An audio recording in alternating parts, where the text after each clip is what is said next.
G'day guys, this week on Illuvinews we've got the June dev blog, we've got YouTube videos. As always, we'll go through Discord and Twitter, so stick around to see the weekly wrap up.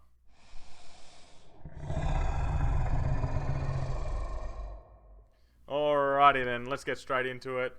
First off the rank, we've got the dev blog. I've done a separate video where I've fully broken this down. I'll link that up above right now. If you don't like listening to me, don't know what you're doing here. But it's only a 10-minute read, and it's probably the most exciting dev blog I've read so far. So get in, get around it, and I might even just zoom down to the most important part, which is here. PB2 Arena, Illuvitas, PB2 Overworld, Illuvium 0 Alpha, Game Loader. This is the order that they're thinking at the moment. As we see a little bit further, some of these may be switched around depending on what comes first.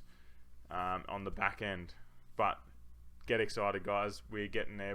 I'm feeling PB2 Arena shouldn't be too far away because they've released trailers for Illuvitas and it's after the Arena, so surely PB2 is soon. We'll head over to YouTube, and there is this video that was Andrew with Roger, the lead concept artist, and somehow Roger literally draws a full Illuvitar in this hour. It is amazing watching him work and just chat. I'd get in there and just listen to this. You can listen to it at like 1. What do you got? 1.25 or 1.5 if you struggle for time. I do this for pretty much everything that I read, or everything that I listen to. Just listen to it in fast pace. You'll still get the gist of it. If you miss parts, obviously go back and go again, but this is absolutely awesome to watch and just see the way he thinks and just draws. It's so amazing. Next up there is what we talked about last week with the Gecko Con. Vetamore has published the video just of the Kieran chat. I haven't been able to watch it yet, but it is next on my list. I'll tell you what I think afterwards, but I'd get in and have a watch of it just to get your ears around anyway. I'll link this below. As always, everything will be linked.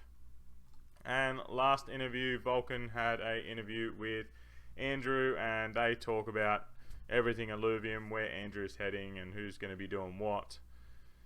Another one, listen to it fast paced. Just get your ears around this stuff. It's so exciting listening to Andrew, who is so knowledgeable on this whole area. Yeah, so good. Get in there and watch all those three if you have time. If not, just take my word for it that they're really interesting. Also this week, if you didn't know, a few people have talked about it, but it isn't widely known yet, but revenue distribution has started. Obviously it's very small, and as you can see, I don't even have that much staked. I'm hoping to get more and more as we go now because it's so cheap. But revenue distribution has started, and it is looking great. It's working as we want. Scoriox did a video of it the other day, and he also put up this tweet that this time next year he'll do an only allowed to eat using RevDiz challenge for 30 days. My life is in Illuvium's capable hands. So people are going to hold him to this, and 1 year from now Scoriox will only eat from his RevDiz. If you haven't got around this tweet, or you don't follow Scoriox, get on there and just keep hyping this tweet up, because we want to hold him to this, because it would be absolutely great content and really funny. So I'll head over to Discord now. The three brothers were very quiet over Discord this week. They only had about 60 messages between the three, and Kieran didn't even write one. Very unlike them all, but it really made my job easy this week. I've only got 3 or 4, so we're going through them quickly. As I was talking about before, someone asked, so Overworld beta is going to be before Illuvium 0 beta. Aaron says it could be the other way around, to be honest. They're both very close in terms of development.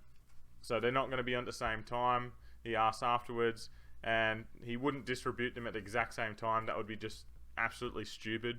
So they're different teams. If they finish at the same time, they'd just choose to release whichever one first and then the other one afterwards. I think it would be totally catastrophic if they release them at the same time. Like, you need to keep the hype continuing on a train. Do one week, even a fortnight, I reckon. Let the hype die down a little bit and then drop Overworld on them. I reckon 0 then Overworld I think would be a better way, but It's not up to me. And then Grant, just talking about how in-depth they're going to be. We're not fucking around when it comes to the collectibles art. Can't waste to embarrass Pokemon. I don't think it's that hard. Like, obviously Pokemon is ingrained in everyone's head, but it was made in the 90s. And their art has gotten better, obviously, but they're still built upon that 2D model. We've started with ultra high def 4K ray tracing, ridiculous stuff that he talks about here. All the collectibles art is done by him and Dimitri using techniques nobody knows. These shaders are fucked. Like, we are starting further than what Pokemon is at now, so these collectibles and art are just going to be absolutely amazing and blow everyone else off the park. No one's going to be able to catch us because we're already in front. We've got a head start, so let's go, baby. So over to Discord leaks. There wasn't too many this week. A lot of plant life, coral. They've been working on the grass, as they show here. And then there's these shards, which we talked about last week. This is a shard that has just been mined. It needs to be refined to then get this gem out of it, which, as he says up here, there'll be a tier 1 to 5 hollow, dark hollow, 5 base affinity and 15 composite shards. You'll be able to fuse the base affinity shards also. So you need to mine and then use those to fuse into certain artworks, I think. I'm not 100% sure on how this all works. If anyone knows any more, let me know down the bottom. But I'm sure that there'll be more and more coming out about these gems and shards down the track. And I really look forward to it because it looks like you'll need to go and grind. Go and mine heaps of stuff to get these shards. And hopefully we can sell these to other people if you find a really rare one that someone else is looking for. Go down and the arena is just looking amazing. Like, just the minimalist of this arena, you don't need to overdo it. The alluvials in the battle is what's going to make this absolutely pop. So that he's just gone with these nice and purples and blues that Illuvium is known for and just knocked it out of the park, I reckon. And again, this is the ranked arena. It seems like it's a little bit different. It doesn't have the pillars coming up the side. It has stairs coming up. And then we've just got a few camera previews of his hair.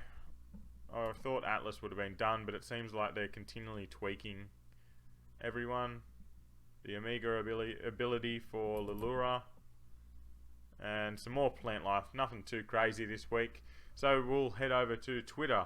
So we'll start over on Kieran's Twitter. He's done this thread, how they are going to play their part in the mainstream crypto adoption. It is a great thread. It's a little bit long, but always good seeing what Kieran's head is thinking and doing, and just showing why Illuvium is the #1 game in Web3.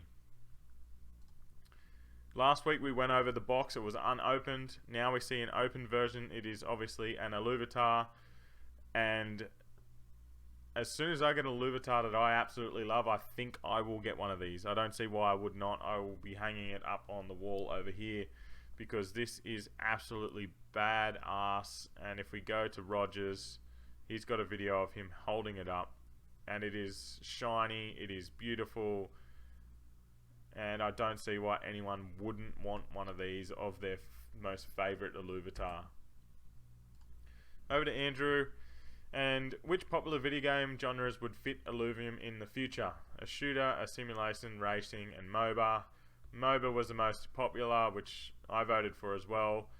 I feel like RTS was also a very popular one that people commented down below, which I feel will be on the cards as well. So another tweet that Andrew done, he's just talking about games that transform the business models of their era.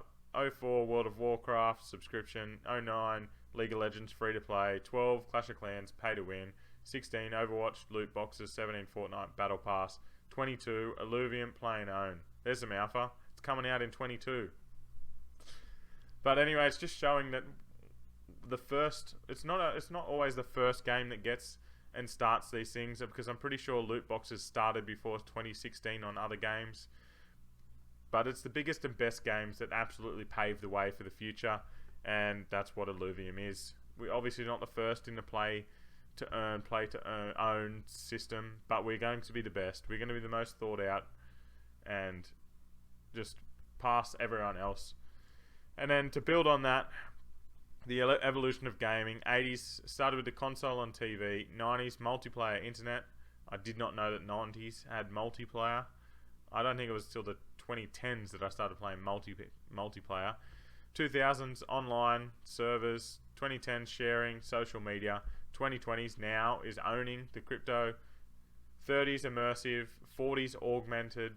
50s infinite, so AI, and then 60s connected to the brain link. Obviously he's just taking a stab at the dark down the line, but I'm pretty sure he has his finger on the pulse, so he has a pretty good idea of what's going on.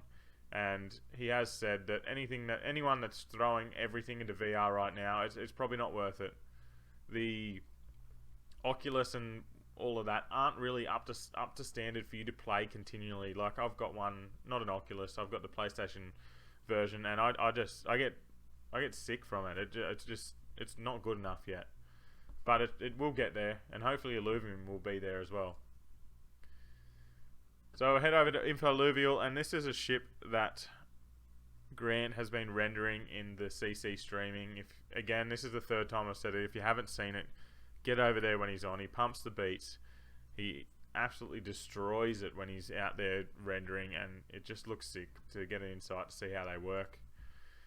And I think this is the last one. We've got some Illuvium 0 Alpha. So Johnny is just confirming that Hyperion is for shard related, Solon is for crafting, and Krypton is for travel. I think this is how it has been for a long time. He just hadn't put it into their glossary document on the back end, so people were still getting it wrong. Then he's talking about how long it will take each day to play in your land. Once it's established, you can probably play each land for a minute or two. Obviously not optimal play, but 95. If you're struggling for time, a minute or two to go. When getting established, if you have a really clear plan, 5 to 10 minutes per plot. And then the first session or two, you'll need to go through tutorials and unlock a bunch of features and resources. This will be more like 30 minutes per land, which is what I thought it would be, and that's how most games are. You start off really long and you get shorter and shorter as you get further into the game. And I do like that if you are short on time, a minute or two, you can do enough to take care of your land. But anyway, it was only a quick one today, guys. Hopefully we find out some more on PB2 or Illuvatars that are coming out next week. But anyway, if you sub to this channel, you'll be one of the first to find out. So I will see you soon.